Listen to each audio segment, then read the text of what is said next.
આપનું સ્વાગત છે। ધાનપુર તાલુકાના પીપેરો ચોકડી ખાતે ગુરુ ગોવિંદજીની પ્રતિમાની સ્થાપના કરવામાં આવી।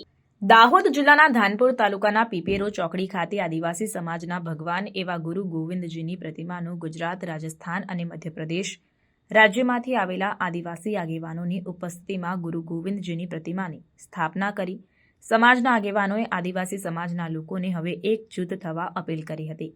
ધાનપુર તાલુકાના પીપેરો ચોકડી ખાતે આદિવાસી સમાજના ભગવાન ગણાતા એવા ગુરુ ગોવિંદજીની પ્રતિમાની સ્થાપના કરવા ગુજરાત, મધ્યપ્રદેશ અને રાજસ્થાનના આદિવાસી સમાજના આગેવાનોની ઉપસ્થિતિ જોવા મળી હતી।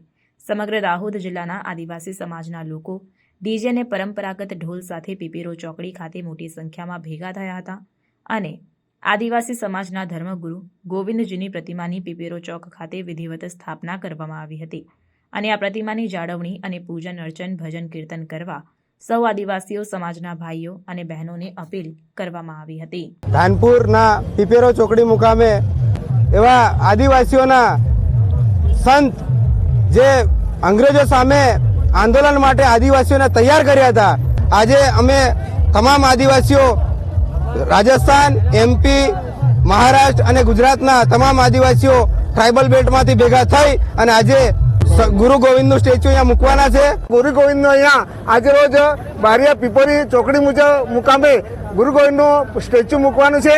એ પ્રસંગે તમામ આદિવાસી સમાજના આ તમામ રાજ્યોના લોકો અહીંયા ઉપસ્થિત છે અને એ લોકો આજે અહીંયા મૂર્તિની સ્થાપના કરવા માંગે છે। આદિવાસી સમાજના યુવાઓ, આગેવાનો, નેતાઓ તેમજ સર્વે પાર્ટી ધર્મ સર્વે છોડીને અહીં આદિવાસીનો ધર્મગુરુ એવા ગોવિંદ ગુરુની મૂર્તિની સ્થાપના કરવા માટે આજે અહીં ધાનપુર દેવગઢ બારા ચોકડી પર ભેગા થયા છે।